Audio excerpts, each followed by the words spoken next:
따라서 합시다. 영적 전쟁 이렇게 합시다. 자, 우리가 입다, 사사 입다에 대해서 지금 말씀을 나누고 있는데요. 사사 입다는 기생의 아들로 태어났어요. 그리고 이제 배달의 형제들로부터 가정에서 내어 척김을 당하게 되죠. 그것도 억울한데 길라 사람의 성읍의 사람들로부터도 그 마을에서 쫓겨남을 당하게 됩니다. 그래서 이스라엘 사람들이 살고 있는 지경에 살지 못하고 이방인의 땅인 법당에 거주하며 살게 되었습니다. 그럼에도 불구하고 하나님께서 이 입다에게 역전의 은혜를 베풀어 주셔서 있다는 그 시대의 최고의 군사가 되었고 자기 민족을 암몬 자손에게서 구원해내는 최고의 지도자가 되었습니다. 그런데 이제 전쟁에 앞서니 입다에게는 이런 확신이 있었다는 거죠. 최고의 군사요 이스라엘의 지도자가 된 이제 입다가 암몬 자손과 전쟁을 해야 되는데 그 전쟁을 하기 전에 그 입다의 외에는 확신이 있었다라고 하는 거죠. 자, 24절 하반절에 말씀을 읽겠습니다. 다 같이요 우리 하나님 여호와께서 우리 앞에서 어떤 사람이든지 쫓아내시면 그것을 우리가 차지하리라. 우리가 지난주에도 나눴습니다마는 영적 전쟁을 앞두고 있는 하나님의 사람에게는 뭐가 필요하다고요? 확신이 필요합니다. 여러분, 확신이 없는 사람은 영적인 전쟁을 치를 수가 없어요. 오늘 우리에게도 마찬가지입니다.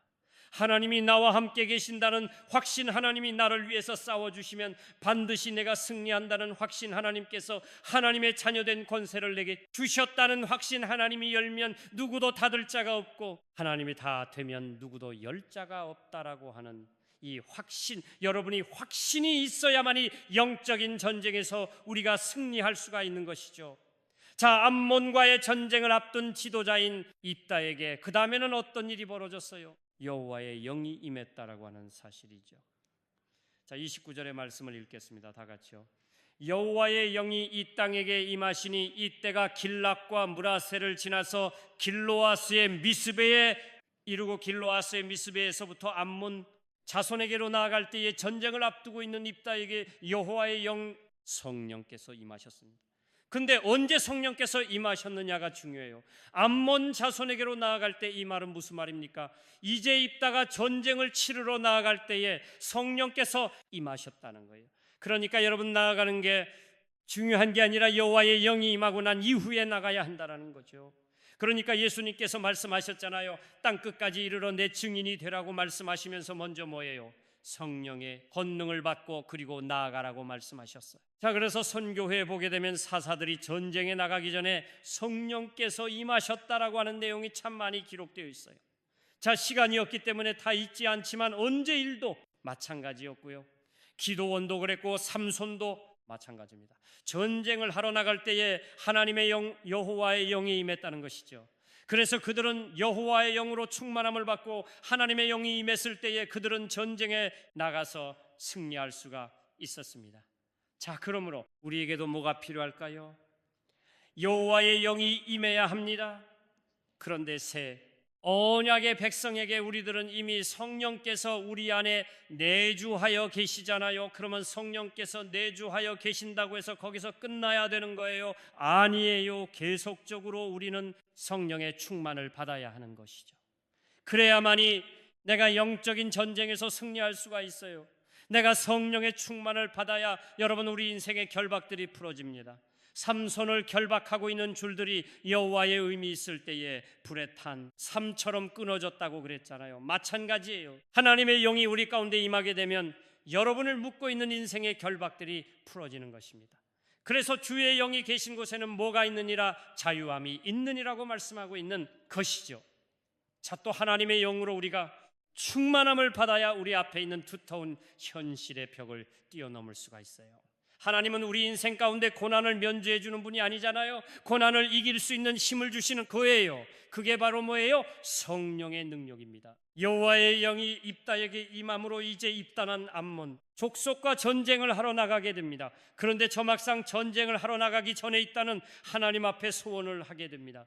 자, 40절에 보니까 그가 여호와께 소원하여 이르되 그랬어요. 전쟁을 하러 나가는 입다가 하나님이 시키지도 않았는데 소원을 하게 됩니다. 그 소원의 내용이 뭐냐? 자, 사사기 11장 31절의 말씀을 읽겠어요. 다 같이요. 내가 암몬 자손에게서 평안히 돌아올 때에 누구든지 내 집 문에서 나와서 나를 영접하는 그는 여호와께 돌릴 것이니 내가 그를 번제물로 드리겠나이다. 이제 한번 족속하고 이제 전쟁을 하러 가는데 내가 전쟁에서 한번 족속을 물리치고 평안히 돌아오게 되면 누구든지 내 진문에서 나와서 나를 영접하는 자를 내가 여호와께 번제로 드리겠다는 거예요. 여러분, 번제라고 하는 게 뭐예요? 번제는 그 제물을 불에 태워서 드리는 제사를 번제라고 말합니다. 그러니까 만일 사람이 나오면 어떻게 돼요? 사람을 불에 태워서 하나님께 번제 제사로 드리겠다는 거 아니에요. 여러분, 왜 이렇게 있다는 이런 소원을 했을까요? 제가 볼 때는 그 당시 암몬 족속의 영향을 좀 받지 않았나 싶어요.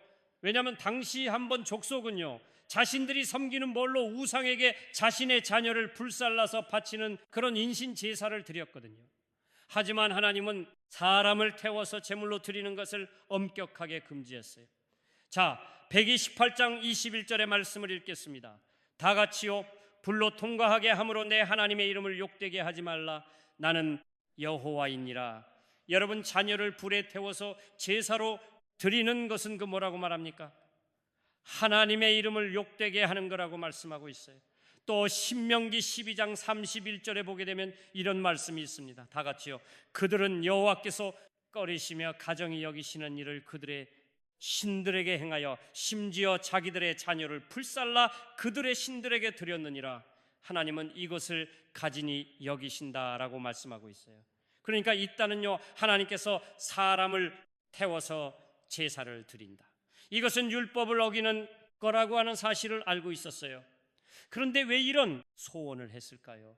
어떤 일은요, 여호와의 영이 임한 하나님의 사람이 어떻게 하나님의 말씀을 어기는 이런 소원을 할 수 있는가라고 반문하기도 합니다.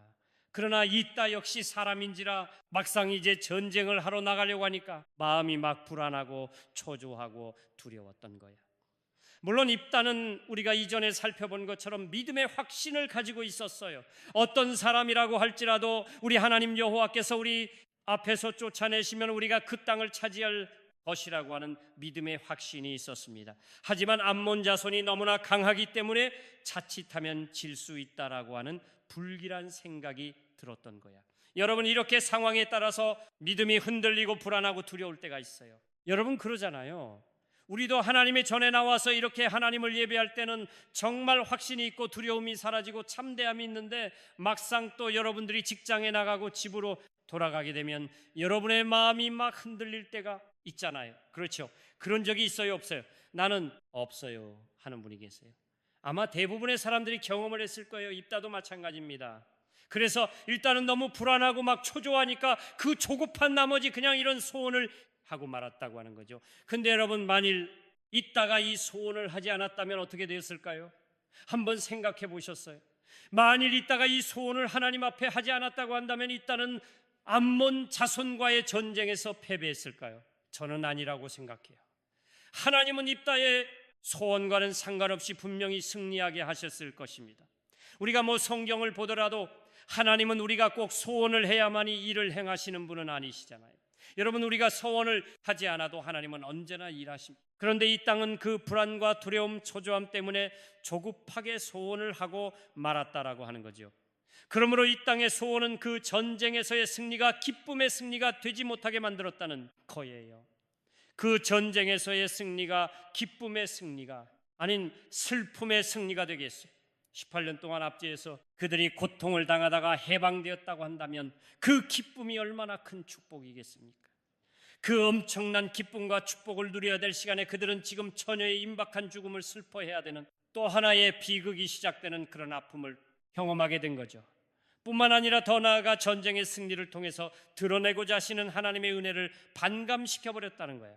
다시 말하면 입다의 이런 조급한 소원이 전쟁을 통해서 오직 하나님의 은혜만이 드러나야 되는데 그 하나님의 은혜를 반감시켜버렸어요. 무슨 말인가 하면 이스라엘 백성들이 생각할 때에 우리는 전적으로 하나님의 은혜로 승리했다, 하나님이 하셨다, 오직 하나님의 은혜로 우리가 승리했다라고 그렇게 인식하고 생각해야 되는데 이따가 지도자인 이따가 소원했기 때문에 우리가 승리했다라고 생각하는 그런 생각을 얼마든지 할 수 있다라는 거죠. 그래서 이런 입다의 잘못된 소원은 하나님의 은혜를 반감시켜버리고 하나님의 은혜와 축복을 누려야 될 시간에 그 은혜와 축복을 누리지 못하고 또 다시 어떤 슬픔을 경험해야 되는 비극이 시작되고 말았다라고 하는 거죠. 자, 그러면 이제 있다가 전쟁에서 승리하고 돌아왔을 때에 가장 먼저 그 문에서 누가 맞이했어요? 무남동료인 딸이 맞이했어요. 강아지가 나온 게 아니었어요. 무남동료인 딸이 나왔어요. 자, 그러면 입다의 서원 이후에 그 딸은 어떻게 되었을까요? 두 가지 윤회가 있어요. 첫 번째 견해는 실제로 입다가 자신의 딸을 죽여서 번제로 드렸을 것이다라고 하는, 그렇게 주장하는 분들이 계십니다. 이따가 무남동료인 그 딸이 나와 영제됐을 때에 그때에 입다가 보여준 그 태도를 보게 되면 분명히 그렇게 했을 거라고 믿는 거예요. 자, 이따가 승리하고 돌아왔을 때 그 무남동료 예동딸이 나와서 자신을 맞이했잖아요. 그때 뭐라고 표현하는가 하면 슬프다. 내 딸이여, 너는 나로 참담케 하는 자요, 너는 나를 괴롭게 하는 자 중에 하나로다. 그러면서 슬퍼했다는 거야. 이렇게 슬퍼한 것을 보게 되면 그가 하나님 앞에 약속한 대로 자신의 딸을 죽여서 번제로 드렸을 것이다라고 그렇게 믿는 분들이 있어요. 또 두 번째 근거는 37절과 38절에 보게 되면 처녀로 죽음을 인하여 할 때에 죽음이라는 단어가 두 번이나 언급되고 있다는 거예요. 그러니까 입다는 자신이 하나님 앞에 소원한 대로 자신의 딸을 죽여서 번제로 드렸을 것이다, 이렇게 주장하는 분들이 계십니다. 또 다른 주장이 있어요. 그것은 평생토록 성막에서 봉사하도록 처녀로 하나님께 바쳐졌을 것이다 라고 주장하는 분들이 있습니다. 39절에 있다가 딸을 번제로 드렸다고 말하지 않고 단지 그 소원대로 따르게 행하였다라고 기록되어 있거든요. 죽였다는 말이 안 나와요. 그리고 39절에 보게 되면 남자를 알지 못하였다라고 하는 말이 나와요. 뭘 강조하고 있는가 하면 그의 처녀 뱀을 강조하고 있다는 거예요. 왜 이게 중요하냐? 그러면 성막에서 봉사를 할 수 있는 사람은 처녀만이 가능하기 때문이에요. 그래서 아마 이 딸은 자신의 딸을 처녀로서 성막에서 평생 동안 봉사하도록 했을 것이다 라고 이렇게 주장하는 분들이 있습니다. 뭐 어떤 게 많은지는 모르겠어요. 왜냐 그러면 성경이 분명하게 우리에게 말하고 있지 않아요. 자, 지금 우리가 이제 입다의 소원의 기도에 대해서 살펴보고 있는데, 그러면 여러분도 신앙생활을 해오면서 혹시 입다처럼 이런 내용은 아니지만 하나님 앞에 소원의 기도를 드리신 적은 없으신가요? 아마 신앙생활을 오래 하신 분들은 이런 내용은 아니지만 분명히 하나님 앞에서 이런 소원의 기도를 분명히 들으신 분이 계실 겁니다. 소원까지는 아니더라도 아마 중요한 하나님 앞에서 약속을 하신 분들이 있을 거예요. 그래서 오늘 소원에 대해서 좀 더 깊이 살펴볼 텐데요, 이 소원이라고 하는 히브리어 단어는 두 가지 단어가 있어요. 첫째로 아사르라고 하는 말인데, 이 말은 묶는다라고 하는 뜻입니다. 그러니까 내가 얼마든지 누릴 수 있는 권리나 자유를 내가 제한해버리는 거예요. 그걸 묶는 거예요. 주님의 은혜가 너무 감사해서 내가 얼마든지 누릴 수 있는 나의 자유와 권리를 내가 묶어버리는 거야. 막 예를 들자면 그런 거 아니겠어요? 내가 주님 평생에 내가 새벽 기도를 하겠습니다. 새벽에 잠자는 시간으로 내게 준 자유잖아요. 근데 내가 평생에 새벽 기도를 빠지지 않고 하겠습니다. 또 어떤 분들은 다니엘 기도회 때 은혜를 너무 많이 받아서 내가 다니엘 기도회 운영본부에서 하지 말라고 할 때까지 내가 지역 간사로 섬기겠습니다.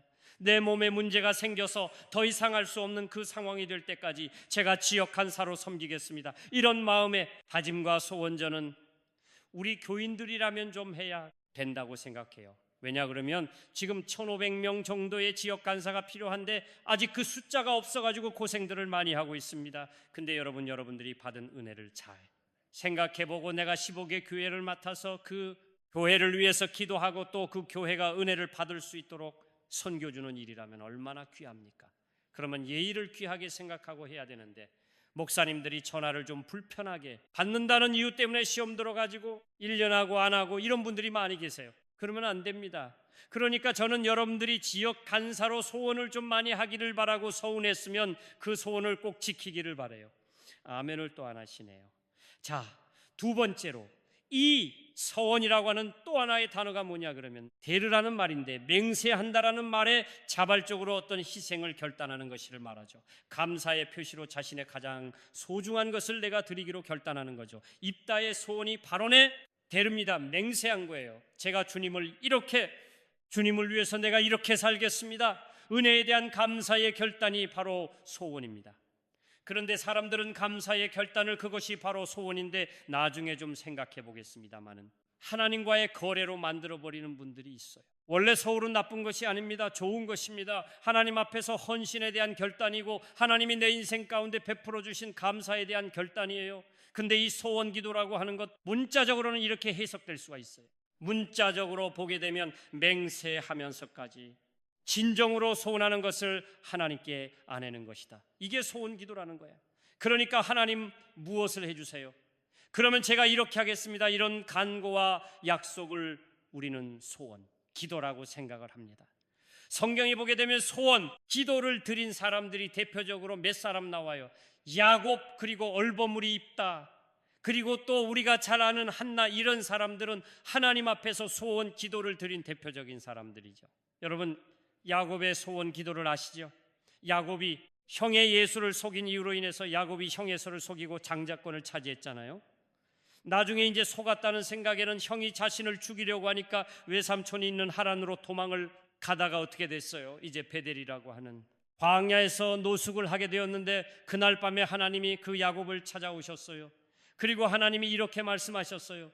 그때 하나님께서 야곱에게 몇 가지 약속을 하시잖아요. 그래서 야곱이 그때 하나님 앞에 소원 기도를 합니다. 만일 하나님이 나를 지켜주시고 먹을 떡과 입을 옷을 주시고 다시 평안히 아버지의 집으로 돌아올 수 있게 해 주신다면 제가 이렇게 하겠습니다 라고 세 가지 소원 기도를 드렸어요.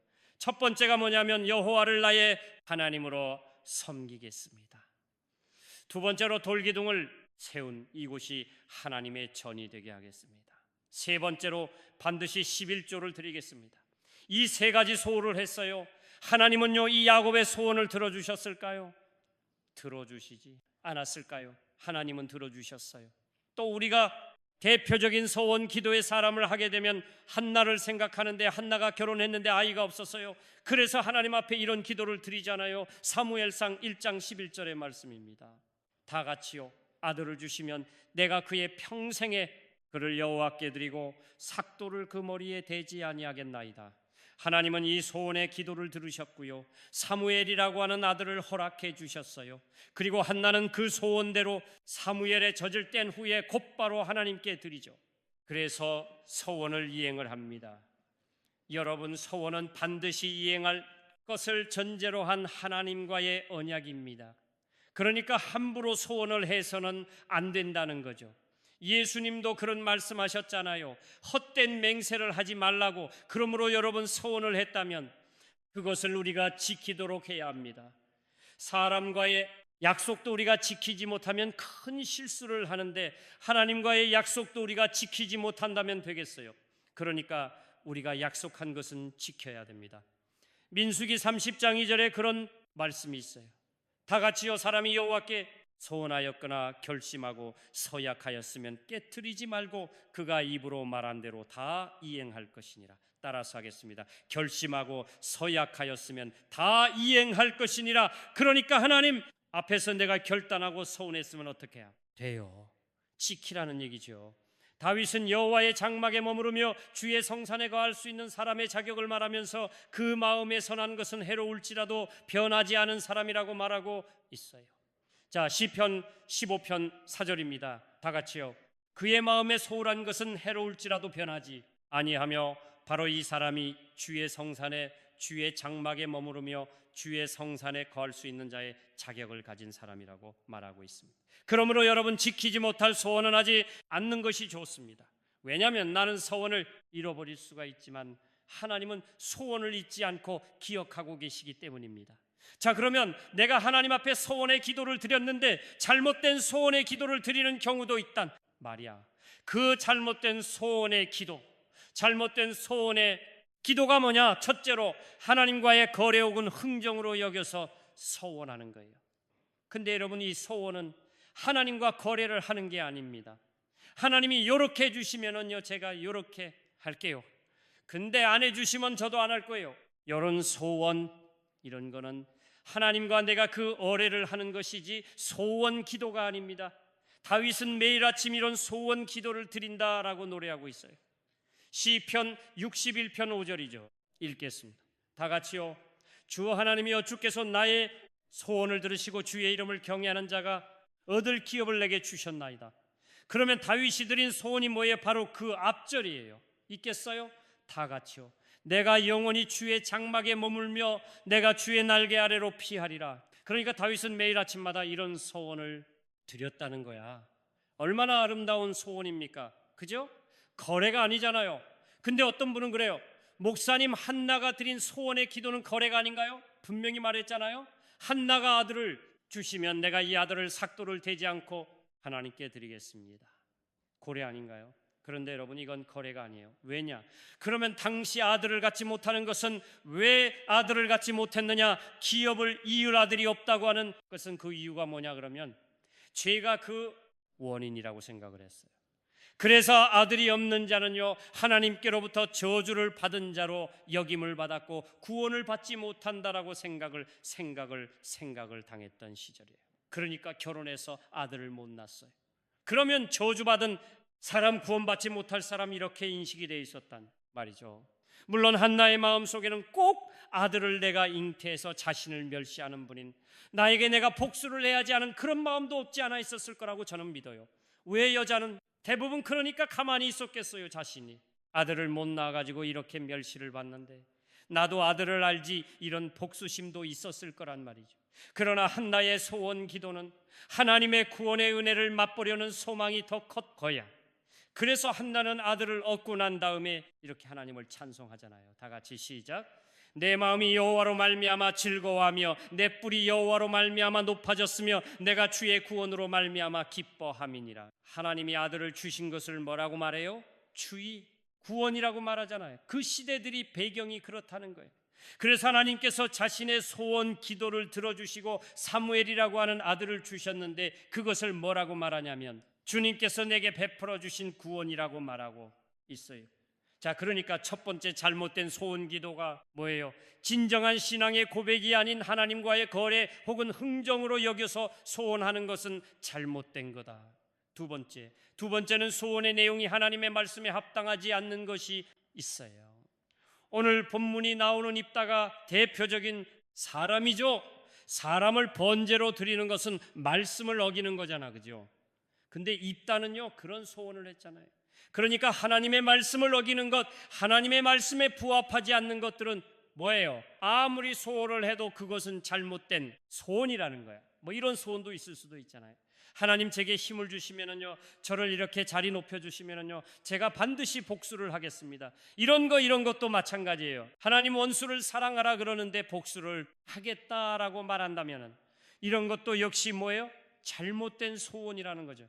그러니까 소원을 말하면서도 그 안에 선이 아닌 악을 이야기한다든지 하나님의 말씀에 어긋나지 않는 것들을 소홀한다면 잘못된 소원이라는 거예요. 여러분 잘 생각해 보세요. 내가 하나님 앞에 드린 소원이 잘못된 소원인지 하나님이 기뻐하시는 소원인지를 살펴보셔야 됩니다. 세 번째로 아마 이게 많을 것 같아요. 우리 성도들은 이 세 번째가 많이 걸려 있는데 분위기에 따라서 경솔하게 책임질 수 없는 소원을 한다는 거예요. 여러분 그러잖아요. 과거에 요즘 좀 덜, 그런데 예전에는 막 부흥회 같은 거, 추련회 같은 거 하다 보게 되면 강사님들이 막 분위기가 고조됐을 때에 정말 주를 위해서 내 목숨을 다 바치고 싶은 막 그런 열망이 있을 때에 선교사로 헌신하실 분 손드세요. 사모가 되실 분 손드세요. 막 그랬어요. 그러면 막 일어났다고요. 많은 분들이 아마 여기도 지금 아마서 그렇게 말하면 몇 분이 일어날 것 같은데, 그런데 그것 때문에 이제 뭐가 되는 거죠? 책임을 질 수 없는 소원을 했기 때문에 가정에 막 불화가 생기는 거예요. 사탄으로부터 막 참소를 당하게 되고 또 그 때문에 주변 사람들에게, 교회와 이웃들에게 수치를 당하게 되는 경우가 있다는 거죠. 제가 예전에 한 자매를 만났을 때 그 자매가 저에게 했던 얘기가 생각이 나는데, 음악 청소년 시대 때 수련회에 참석해가지고 선교사로 헌신을 했대요. 근데 이제 문제는 뭐냐 그러면 자신은 그 서원을 지키려고 지금도 노력하고 있는데 나이가 너무 많이 들어 버린 거예요. 거의 30대 후반이 돼버렸어. 근데 문제는 뭐냐 그러면 자신과 결혼을 하겠다는 사람이 나타나지 않는 거예요. 남자가 선교사로 나가겠다고 하게 되면 그래도 믿음 좋은 자매들이 같이 하는 사람도 있는데, 자매가 선교사로 나가겠다고 하는데 형제들 중에 나도 같이 하는 사람이 없는 거예요. 그러니까 하나님 앞에 선교사로 헌신을 했는데 결혼할 남자가 나타나지 않는 거예요. 저는 앞으로 선교사로 나갈 거예요. 그러면 알았어요 하고 그 다음에 연락이 없는 거예요. 그러니까 나이는 들어가고 헌신한 것은 지켜야 되는데 이제 뭐 그러다 보니까 가정에서부터 이제 곱지 않은 시선이 있잖아요. 누가 너한테 그런 서운하라고 그래가지고 결혼도 못 가고 집도 못 가고 너는 뭐야? 그러니까 이제는 가족들로부터도 예면을 당하게 된 거예요. 그러니까 선교사로 지냈기 때문에 직장 생활도 제대로 할 수가 없고 결혼도 하지 못하게 되고 가정에서 늘 자신으로 인해서 가정 불화가 생기게 되고 가족들로부터 예매를 당하게 되고 이렇게 된 거예요. 그래서 제가 그 자비를 어떻게 깨요? 그 자매에게 그 결박으로부터 그 선교사로 내가 헌신하겠다라고 하는 그 소원을 풀어주는 기도를 했어요. 왜냐 그러면 그 자매는 일단 자유함을 얻어야 되잖아요. 다. 그러면 이제 본격적으로 좀 깊이 들어가서 이렇게 우리가 잘못된 소원 기도를 드렸다고 한다면 어떻게 해야 되죠? 이 잘못된 소원 기도를 드림으로 인해서 매여 있는 사람들이 너무나 많습니다. 너무나 많아요. 내가 잘못된 소원 기도를 드렸다고 한다면 어떻게 해야 되나? 성경에도 보니까 부지 중에 죄를 범한 자가 나와요. 그러면 어떻게 하죠? 제사장에 가서 속죄의 제사를 드림으로 용서를 받게 돼 있어요. 물론 신중하지 못함으로 드린 소원 기도가 부지 중에 지은 죄라고 단정할 수는 없어요. 그렇지만 하나의 비슷한 예가 되는 거죠. 민수기 30장을 보게 되면 소원을 했다가 취소할 수 있는 몇 가지 사례들이 구체적으로 나와 있어요. 그러니까 내가 잘못된 소원을 했는데 그것을 취소시킬 수 있는 몇 가지 사례가 성경에 나와요. 첫 번째가 뭐냐 그러면 어린아이가 소원한 경우 부모님이 허락하지 않으면 취소될 수 있다라고 말씀하고 있어요. 자, 민수기 30장 5절 하반절의 말씀입니다. 다 같이요 그의 아버지가 허락하지 아니하였은즉 여호와께서 사하시리요. 그러니까 어린아이가 아직 자신의 의지와 결단이 자신의 사고가 아직 확립이 되지 않는 상황에서 그냥 어떤 소원을 했어요. 근데 부모님이 허락하지 않아요. 그러면 뭐가 되는 거예요? 하나님께서 그것들을 어떻게 하신다고요? 사해 주신다는 취소될 수 있다는 거예요. 두 번째로 처녀가 서운한 경우 아까 같은 경우잖아요. 그러면 결혼 후에 남편이 허락하지 않으면 취소할 수 있다는 거예요. 민수기 30장 8절의 말씀을 읽겠습니다. 다 같이요. 그러나 그의 남편이 그것을 듣는 날에 허락하지 아니하면 그 소원과 결심하려고 경솔하게 입술로 말한 서약은 무효가 될 것이니 여호와께서 그 여자를 사시리고 결혼하기 전에 선교사가 될 거예요. 네, 목숨을 주를 위해서 했는데 남편이 결혼해서 아니야 나는 못 가, 당신도 가면 안 돼, 당신 가면 유언이야 이렇게 나왔단 말이야. 그렇게 뭐 어떻게 하라고요? 남편이 허락하지 않는 경우에는 동의하지 않으면 무효하게 하면 취소될 수 있다라 허락하지 않으면 취소할 수 있다. 제 얘기가 아닙니다. 지금 제가 얘기하는 것처럼 듣고 있는 분이 계신데 아니에요. 제 얘기가 아니고 성경이 그렇게 말하고 있어요. 세 번째로 결혼한 주부, 그러니까 결혼한 부녀가 소원을 한 경우에 남편이 동의하지 않고 무효하게 하면 취소될 수 있다. 이게 하나님의 말씀이에요. 민수기 30장 12절의 말씀이죠. 다 같이요. 그러나 그의 남편이 그것을 듣는 날에 무효하게 하면 그 소원과 결심한 일에 대하여 아무것도 이루지 못하나니 여호와께서 그 분야를 사하시느니라. 그러니까 결혼을 한 주부가 이런 어떤 서울을 했는데 함께 사는 남편이 안 돼 허락하지 않아요.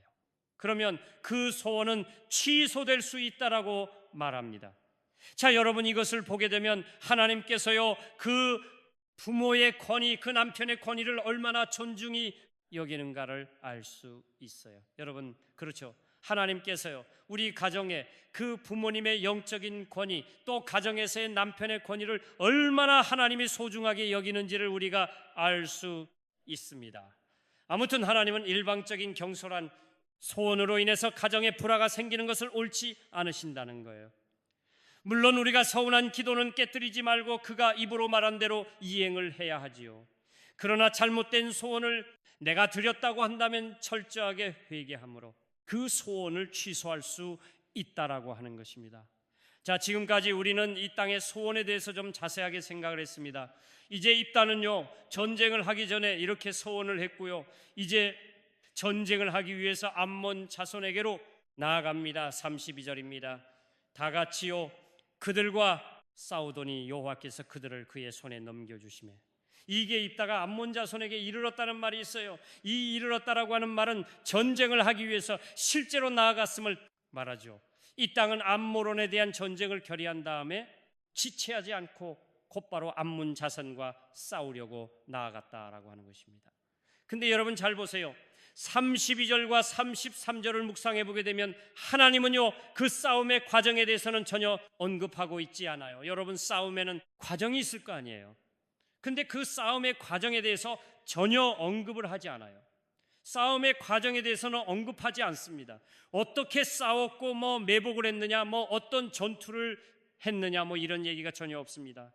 며칠 동안 했느냐 이런 말도 없어요. 못만 나오죠. 싸움의 결과에 대해서만 33절에서 언급을 하고 있어요. 싸움의 과정에 대해서는 언급하지 않아요. 싸움의 결과에 대해서만 하나님이 언급을 하고 있습니다. 그 이유가 뭘까요?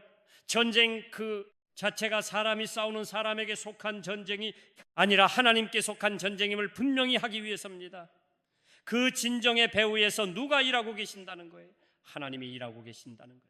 그래서 사람에게 집중하도록 하기 위해서가 아니라 그 전쟁을 주관하시고 그 전쟁 가운데서 싸우시고 일하시는, 그래서 마침내 생리케 하시는 하나님께 집중하도록 하기 위해서라는 것입니다. 그러니까 한마디로 말하면 너희들이 어떻게 싸웠기 때문에 승리한 것이 아니다라고 하는 거예요. 내가 너희를 위하여 싸워 주었기 때문에 너희가 승리했다는 거예요.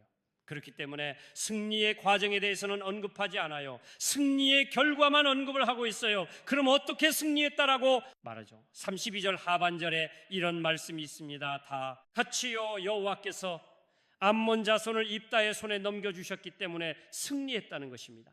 이렇게 하나님께서 암몬 자손을 입다의 손에 넘겨주심으로 암몬 자손이 이스라엘 자손 앞에서 항복을 하게 되었다라고 하는 거예요. 그게 바로 33절의 말씀이잖아요. 잘 안 읽겠습니다. 다 같이요. 암몬 자손이 이스라엘 자손 앞에서 항복했대요. 왜요? 하나님께서 그들을 어때요? 그 손에 넘겨주셨다. 하나님께서 암몬 자손을 이스라엘 자손의 손에 넘겨주시니까 암몬 자손들이 이스라엘 사람들 앞에서 항복을 했다는 것입니다. 그러니까 전쟁의 승패는 누구에게 달리는 거예요? 하나님께 달려있다. 모든 승리의 배후에는 하나님이 계신다라고 하는 것입니다. 우리 인간들이 아무리 전의를 막 불사르고 다양한 전략과 전술을 짜고 완벽하게 내가 준비했을지라도 그것만으로 영적인 전쟁에서 승리가 보장되는 것이 아니라고 하는 것입니다. 전쟁은 여호와께 속한 것입니다. 따라서 합시다. 전쟁은 여호와께 속한 것이라. 그래서 다윗이 말이죠, 골리앗을 향하여 나아가면서도 그런 말을 했어요.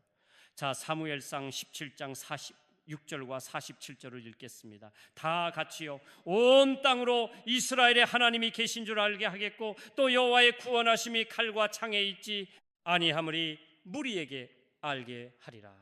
전쟁은 여호와께 속한 것인즉 그가 너희를 우리 손에 넘기시리라.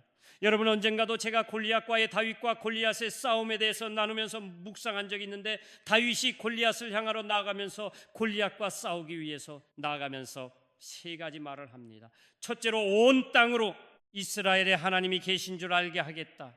하나님이 살아계심을, 하나님이 하나님이심을 내가 드러내 보이겠다. 두 번째로 여호와의 구원하심이 칼과 창에 있지 아니하고 이 무리 칼과 창에 있지 아니하므리 무리로 알게 하겠다. 세 번째로 전쟁은 여호와께 속한 것이다. 여러분, 이것은 여러분이 잘 메모를 해두셔야 돼요. 왜냐? 그러면 우리가 영적인 전쟁을 할 때 이 기도가 필요합니다. 여러분, 우리 앞에 있는 골리앗을 향하여 나아갈 때에 이 세 가지가 필요해요. 다시 한번 좀 보여주세요. 화면에 띄워주세요. 온 땅으로 이스라엘의 하나님이 계신 줄 알게 하겠다. 이제 이걸 우리 가운데 어떻게 정해요? 내 직장에, 내 가정에, 내 자녀들에게 하나님이 지금도 살아계신다고 하는 사실을 내가 이 영적인 전쟁을 통해서 알려주기를 원합니다. 여호와의 구원하심이 어떤 인간의 힘과 능력, 칼과 창에 있지 아니함을 하나님 내 주변에 있는 모든 사람으로 알게 해 주십시오. 이 전쟁은 여호와께 속한 것입니다. 하나님이 싸워주시면 반드시 승리합니다. 여러분, 다윗이 골리앗을 향하여 가졌던 이 세 가지 외침, 우리의 외침이 되기를 바랍니다. 자, 역대하기 10장을 보게 되면 아담과의 전쟁을 앞두고 있을 때에 여호와사밧은 온 백성들에게 금식을 선포하며 하나님의 도우심을 간구하죠. 그때 하나님께서 야시엘을 통해서 여호사밧과 유다와 그리고 예루살렘의 거민들에게 이렇게 말씀하십니다. 역대하 20장 15절의 말씀입니다. 다 같이요, 여호와께서 이같이 너희에게 말씀하시기를 너희는 이 큰 무리로 말미암아 두려워하거나 놀라지 말라. 이 전쟁은 너희에게 속한 것이 아니요 하나님께 속한 것이니라. 이 전쟁은 너희에게 속한 것이 아니라 하나님께 속한 전쟁이라고 분명히 말씀하고 있습니다. 자, 그럼 이제 마지막으로 우리가 치르는 영적인 전쟁이 하나님께 속한 전쟁이라는 사실을 우리가 알았다면 그럼 여호와께 속한 전쟁은 어떻게 하는 겁니까? 그게 중요하잖아요. 자, 내가 지금 싸우고 있는 이 전쟁은 여호와께 속한 전쟁이에요. 내가 그걸 알고 있어요. 근데 거기서 끝나면 무슨 의미가 있어요? 그러면 내가 싸우는 이 전쟁이 여호와께 속한 전쟁이라고 한다면 여호와께 속한 전쟁은 어떻게 하는 것이냐라고 하는 거죠. 그것을 바로 아담과의 전쟁은 잘 보여주고 있어요. 자, 여호사밧과 유다와 예루살렘 주민들은 어떻게 했느냐? 첫째로 여호와 앞에 엎드려서 경배했어요. 역대 20장 18절의 말씀을 읽겠습니다요. 사밧이 몸을 굽혀 얼굴을 땅에 대니 온 유다와 예루살렘 주민들도 여호와 앞에 엎드려 여호와께 경배하고 하나님 앞에 엎드려 경배했어요. 여러분, 예배가 엎드려 경배하는 거 아니에요. 그러니까 여러분, 내가 지금 싸우는 이 전쟁이 여호와께 속한 영적인 전쟁이라는 사실을 아는 사람은 어떻게 영적인 전쟁을 치르느냐? 여러분, 여호사밧과 유다와 예루살렘 주민들이 땅에 엎드려서 여호와를 경배했어요. 여러분, 이게 원래 예배라고 하는 게 엎드려 경배하다는 말이거든요. 예배를 생명처럼 귀하게 해야 돼요. 예배에 목숨을 걸어야 돼요. 그러니까 여러분, 영적인 전쟁에서 승리하려면 예배가 소중하다는 거예요. 여러분, 영적인 전쟁에서 승리하는 사람 치고 예배를 소홀히 하는 사람을 본 적이 있나요? 없어요. 반드시 영적인 전쟁이 있어. 승리하라는 사람은요, 예배가 소중하다는 걸 알아요. 그래서 엎드려 경배하는 거예요. 두 번째로는 하나님을 신뢰하는 거야. 여호사밧은 드고아에 모이는 백성들이 이렇게 말했어요. 자, 역대하여 20장 20절의 말씀이죠. 다 같이요. 하나님 여호와를 신뢰하라.